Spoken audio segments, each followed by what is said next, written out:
Assalamualaikum warahmatullahi wabarakatuh. Alhamdulillahilladzi arsala rasulahu bil huda wa dinil haq liyunzirahu 'ala dini kulli wa kafa billahi syahida. Asyhadu an la ilaha illallah wa asyhadu anna Muhammadar Rasulullah. Allahumma shalli 'ala sayyidina Muhammad wa 'ala alihi wa sahbihi ajma'in. Amma ba'd. Puji syukur kehadirat Allah Subhanahu wa taala yang telah memberikan rahmat serta hidayah kepada kita semua sehingga kita bisa berkumpul dalam majelis ini pada malam hari ini dalam keadaan sehat walafiat. Salawat serta salam semoga selalu tercurahkan kepada junjungan kita Nabi Muhammad SAW yang telah membawa kita dari zaman jahiliyah menjadi zaman agama Islam yang zaman terang benderang. Ibu-ibu sekalian dirahmati oleh Allah, sebagai umat manusia, kita telah diperintahkan untuk selalu bersyukur dengan apa yang telah kita punya. Semoga dengan banyaknya syukur yang telah terucap, lebih banyak lagi nikmat yang akan kita dapat nantinya.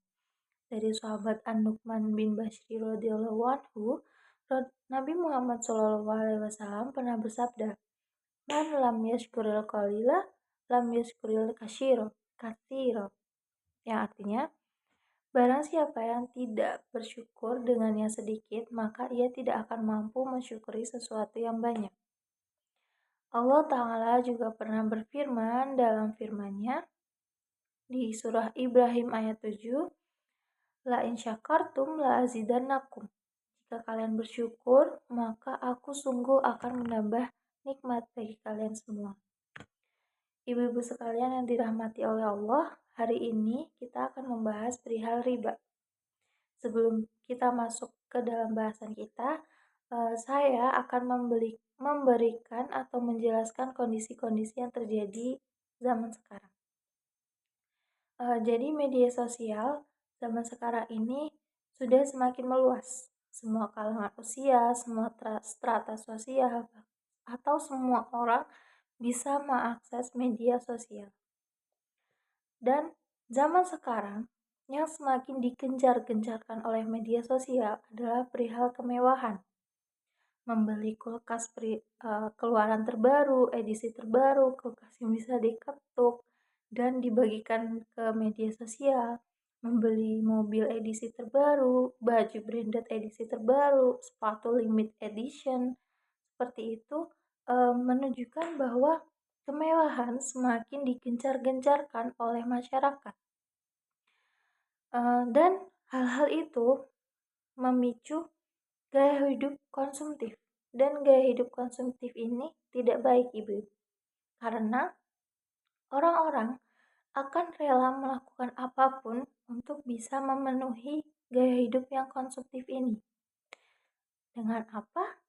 Bisa jadi dengan berhutang. Tapi ibu-ibu, yang kita lihat pada zaman sekarang ini, adakah tempat berhutang atau kreditur-kreditur yang tidak menerapkan sistem riba? Memangnya ada. Dari yang saya lihat sendiri, belum ada. Jadi ibu-ibu, apa sih riba itu? Riba berasal dari bahasa Arab, aziyadah, yang artinya tambahan atau kelebihan.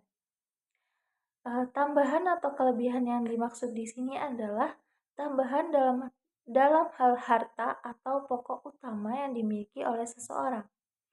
Dari Fatwa MUI nomor 1 tahun 2004 dijelaskan juga bahwa riba adalah tambahan atau aziyadah tanpa imbalan yang terjadi karena penangguhan dalam pembayaran yang telah diperjanjikan sebelumnya. Allah Subhanahu wa taala sendiri pernah berfirman dalam surah Ar-Rum yang artinya, dan sesuatu riba atau tambahan yang kamu berikan agar dia menambah harta pada manusia, sesungguhnya riba itu tidak akan menambah apapun pada sisi Allah. Dari surah ini dijelaskan bahwa riba tidak akan menambah apapun pada sisi Allah. Jadi, riba haram hukumnya baik dari Al-Quran, As-Sunnah maupun ijma ulama. Dan ibu-ibu, kalau kita lihat bank konvensional yang ada di negara kita ini, kebanyakan atau rata-rata menerapkan sistem riba dalam peminjaman uang atau bahkan ketika kita menabung atau namanya adalah bunga simpanan. Jadi ketika kita menabung dan uangnya mengendap, tapi kita akan dapat nominal tambahan dalam tabungan kita. Begitupun ketika kita berhutang. Ketika kita berhutang dan melewati tenggat pembayaran, maka nominal hutang yang harus dibayarkan sudah berbeda dengan nominal yang sebelumnya kita pinjam. Jadi itu yang disebut riba, ibu-ibu. Tambahan atau kelebihan dari harta yang kita miliki. Riba sendiri itu banyak sekali jenisnya. Ada 5 atau 4 jenis riba. Yang pertama ada riba jahiliyah. Riba jahiliyah ini adalah pelunasan hutang yang nominalnya lebih besar daripada nominal yang dipinjam sebelumnya. Riba ini dikenakan karena peminjam tidak mampu untuk membayar hutangnya tepat pada waktunya. Yang kedua ada riba qard, yang mana meminjam uang dan pemberian bunga sudah disepakati sejak awal. Jadi misalnya kita meminjam uang dengan nominal 180 juta dalam bank konvensional A. Ketika kita meminjam uang tersebut, di hari kita kontrak, maka sudah disebutkan bahwa bunga dari nominal uang 180 juta ini adalah 25% dan tenggat waktunya adalah 2 tahun. Maka besar bunga yang akan dikenakan ini telah disepakati atau menjadi persyaratan yang diberikan oleh pemberi hutang. Yang ketiga ada riba fad, yaitu penambahan jumlah atau nilai dari kegiatan tukar-menukar. Yang bisa kita lihat dari sini adalah ketika mendekati Lebaran. Pasti di jalan atau mungkin di toko-toko akan banyak jasa-jasa penukaran uang. Dan ketika kita menukarkan nominal uang 550.000 dengan pecahan uang 5.000, apakah kita akan mendapatkan pecahan uang 5.000 sebanyak 550.000? Tentunya tidak, ibu-ibu. Ketika kita menukarkan jumlah 550.000 dengan pecahan 5.000 ini, mungkin kita akan hanya mendapat pecahan 5.000 sebanyak 500.000 atau 525.000. Dan jumlah ini pasti berbeda kan dari yang kita bayarkan sebelumnya, dan itu bisa disebut riba.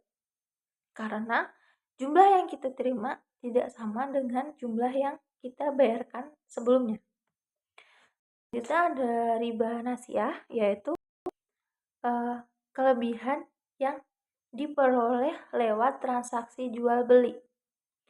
Jadi, barang yang digunakan bertransaksi itu sama, tapi pembayarannya terdapat penambahan jumlah. Bisa seperti uang tadi. Terakhir ada ribayat, yang mana transaksi awalnya tidak ada kelebihan, namun karena ada penundaan pembayaran, maka nilainya menjadi bertambah. Ribayat ini bisa dibilang mirip dengan riba jahiliyah tadi sebelumnya, ibu-ibu. Karena mungkin riba jahiliyah jika tidak melewati tenggat waktu, jumlah yang harus dibayarkan sama dengan jumlah yang sebelumnya dipinjam. Begitupun dengan ribayat. Jumlah yang dipinjam tidak akan terjadi kelebihan jika tidak ada penundaan pembayaran.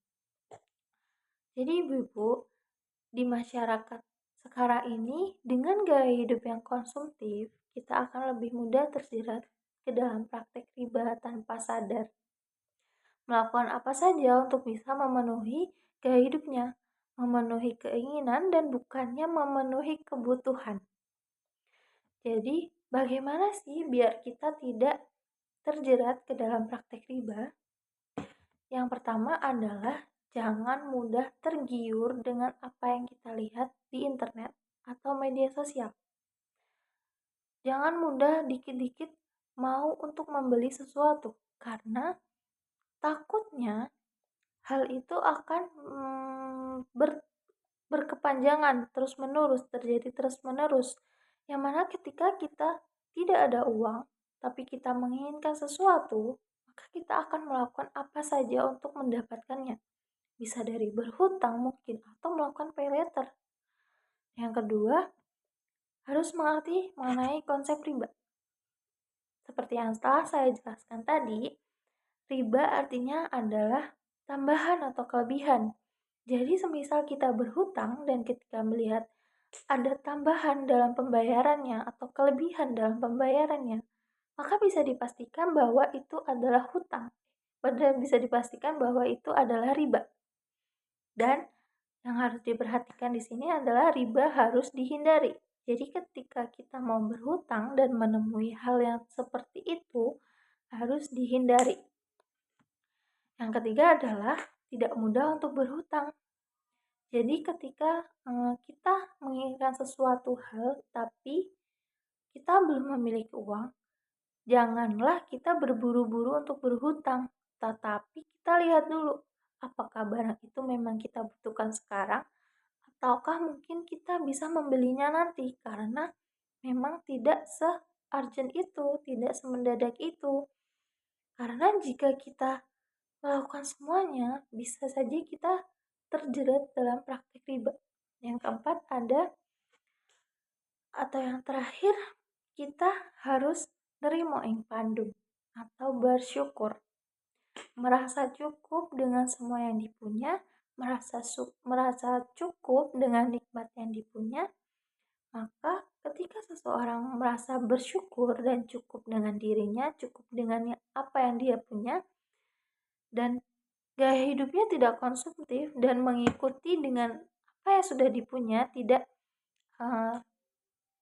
tidak melakukan apapun untuk bisa memenuhi keinginannya dan tidak konsumtif, maka tidak ada hutang-hutang lainnya dan insya Allah akan dijauhkan dari praktik riba.